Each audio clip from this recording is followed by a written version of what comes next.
Welcome to Catholic News World. St. Patrick was born in Kilpatrick, Scotland, around 387 AD. He lived there for the first 14 years of his life with his family who were Christians. In late adolescence, Patrick was captured from his family's home by Irish raiders, and taken back to Ireland as a slave. There, he would spend the next 6 years in captivity, learning Celtic customs and language, and spending significant periods of time alone, tending sheep in the fields. It was here that Patrick's love of God deepened and his faith grew.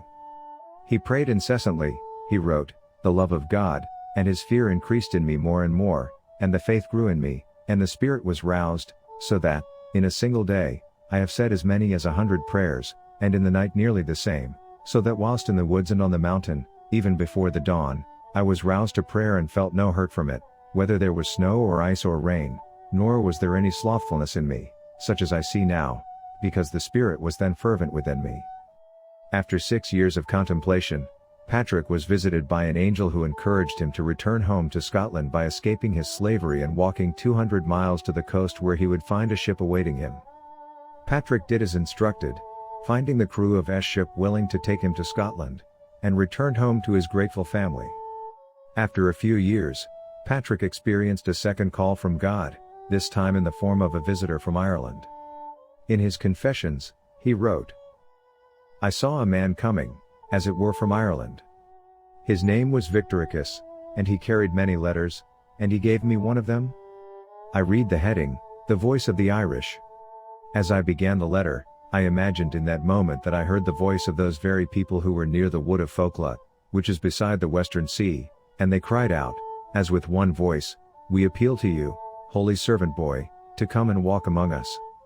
Patrick felt called to return to Ireland, but wished to be ordained prior to his departure.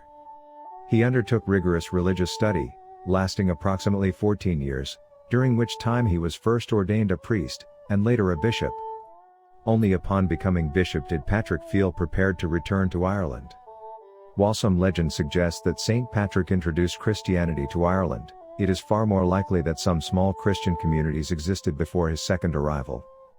His dual mission was that of ministering to the existing Christian communities and converting others to the faith.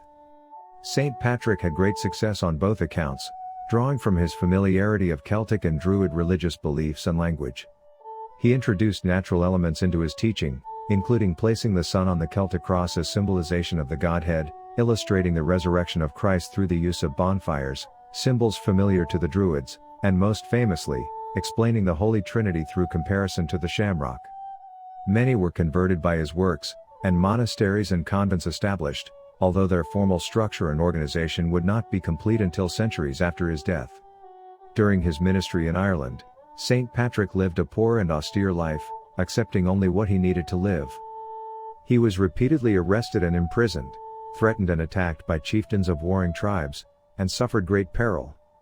Throughout all struggles, he remained fearless, looking to the Lord for guidance and comfort, and demonstrating great love, humility, and charity towards all he encountered. Numerous miracles and intercessions are reported in his name. St. Patrick's ministry in Ireland spanned over 40 years, during which he laid the foundation for the seat of the Church during the Dark Ages, when Christianity survived in Irish monasteries. He died in Saul, Ireland, where he is believed to be buried. St. Patrick died around 461 AD. At Saul, County Down, Ireland. He is the patron of Ireland, Nigeria, Montserrat, New York, Boston, engineers, and against snakes. His feast day is March 17th, the day he died.